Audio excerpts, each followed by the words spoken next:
Você terminou o procedimento, o resultado ficou ótimo. O paciente autorizou e você postou. 3 semanas depois, chega uma notificação do CRM ou do CRO. A pergunta que todo mundo faz nessa hora é a mesma. Se o paciente adorou o procedimento, o resultado, quem que denunciou? Quase nunca é o paciente, por óbvio. E o que puxou a fiscalização quase nunca foi o procedimento, já que o resultado ficou bom. Hoje eu vou te mostrar o que de fato gera apuração num post de antes e depois. Primeiro, o que vale para médico e dentista, para os dois de forma conjunta. Depois, o que muda em cada conselho, ou seja, o que muda para o médico, o que muda para o dentista. Na medicina e na odontologia, a maior parte das apurações, elas vêm de publicidade que não tem relação com o paciente insatisfeito. Ela vem de outras questões, como, por exemplo, o seu concorrente que acompanha o seu perfil e a busca ativa que o próprio conselho faz, e hoje eles têm robôs para fazer isso. Isso não é impressão apenas, de quem advoga.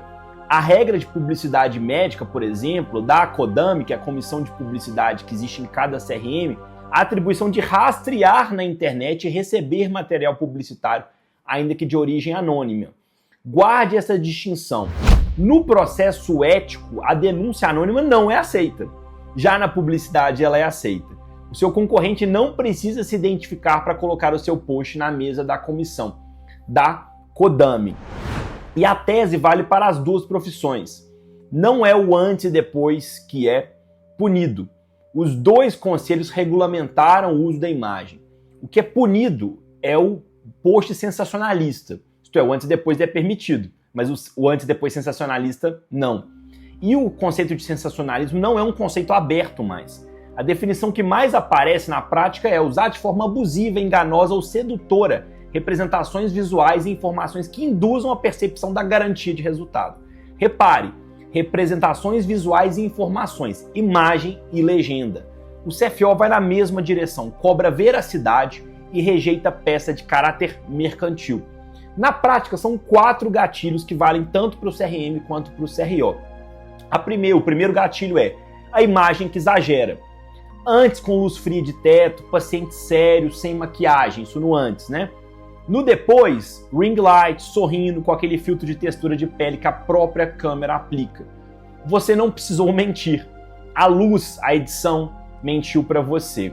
A regra do CFM é muito rigorosa, ela veda qualquer edição, manipulação ou melhoramento da imagem. E a do CFO cobra que ela corresponda ao caso real.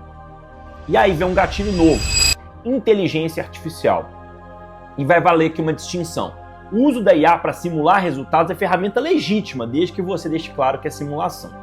O problema é usar a IA para melhorar a foto do depois. Upscaler, que reconstrói textura de pele, ferramenta que uniformiza a cor de dente, tudo isso daí vai ser caracterizado como equivocado, esse uso da IA.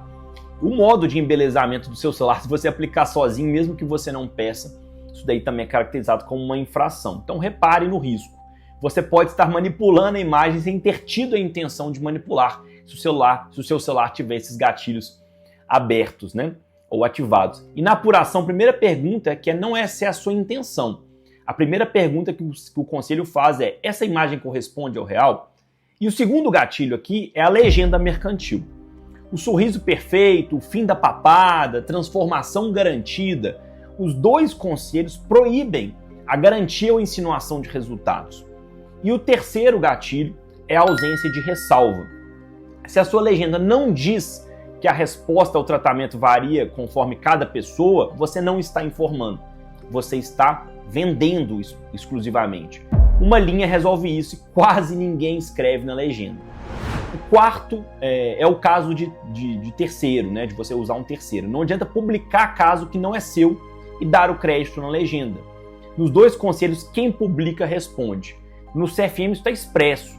Postagem de terceiro que você compartilha passa a ser considerada publicação sua. E na medicina, o que muda? O que é específico? Se você é dentista, o seu trecho vem daqui a pouquinho. Para a medicina, do lado do CFM, 2 exigências pegam quase todo mundo. O primeiro é o texto educativo. Não basta legenda sóbria. Não estou sendo sensacionalista, isso não é suficiente. Sua legenda tem que ser educativa. A regra vai exigir indicação terapêutica, fatores que influenciam o resultado e complicações descritas na literatura. A segunda exigência é mais dura. A demonstração do antes e depois na medicina tem que vir de um conjunto de imagens contendo evoluções satisfatórias, insatisfatórias e complicações. Na prática, isso é atenuado, isso não é o que mais pega no antes e depois. Mas é interessante você fazer esse carrossel, tá? E aí um terceiro ponto que gera muita autuação também, o material precisa estar relacionado à sua especialidade registrada. Então você tem que ter RQE para fazer publicação de antes e depois. Então se você, por si só, está fazendo publicação de antes e depois e não tem RQE, ainda que você faça tudo certo, isso pode ser caracterizado como uma postagem ilegal, porque você não é daquela especialidade. Já na odontologia, tem 3 diferenças que vão mudar a sua rotina. A primeira, e é o erro mais comum que eu vejo de longe, só pode publicar quem executou o procedimento como pessoa física. Então, perfil de clínica não pode postar imagem de caso. Ah, mas a clínica é minha, mas você não vai poder postar no perfil dela, só no seu perfil de pessoa física. A clínica tem um perfil grande, contrata social media, posta o caso e estar irregular na origem, ainda que a legenda esteja impecável. Tá? Então, a clínica não pode de nenhuma forma. Segundo ponto de atenção é o vocabulário. O CFO não usa antes e depois, ele fala em diagnóstico e conclusão. Isso para o conselho é importante, não usar antes e depois e usar diagnóstico e conclusão, porque de acordo com eles isso tem uma conotação mercantil. Então não usar antes e depois como expressão. A terceira, durante o procedimento você não pode postar nada. Qualquer questão relativa ao procedimento, o que aconteceu durante o procedimento, isso é proibido de ser postado.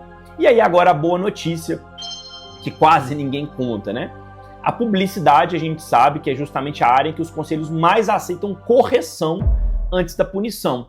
Então eles têm um papel muito educativo. A CODAME, por exemplo, que é essa comissão dos CRMs, ela pode convocar o médico, orientar a suspensão imediata do anúncio e registrar isso em ata. Só depois, se a pessoa continuar fazendo, isso pode gerar uma sindicância. Na odontologia, a lógica é semelhante. A irregularidade, a fiscalização notifica, te dá prazo para corrigir se não for algo grave, Você lembra lá do vídeo da sindicância que a gente fez? A publicidade costuma ser apurada de ofício, sem denunciante, e é exatamente a hipótese que cabe o termo de ajustamento de conduta, que a gente falou no outro vídeo. Então você vai poder corrigir isso sem que haja um processo ético contra você. Para a gente fechar, resumir, não é o antes e depois que gera a fiscalização.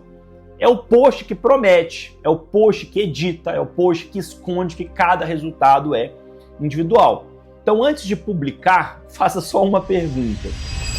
Se um concorrente mandar esse post anonimamente para a comissão do meu conselho amanhã, o que ele vai encontrar nesse post?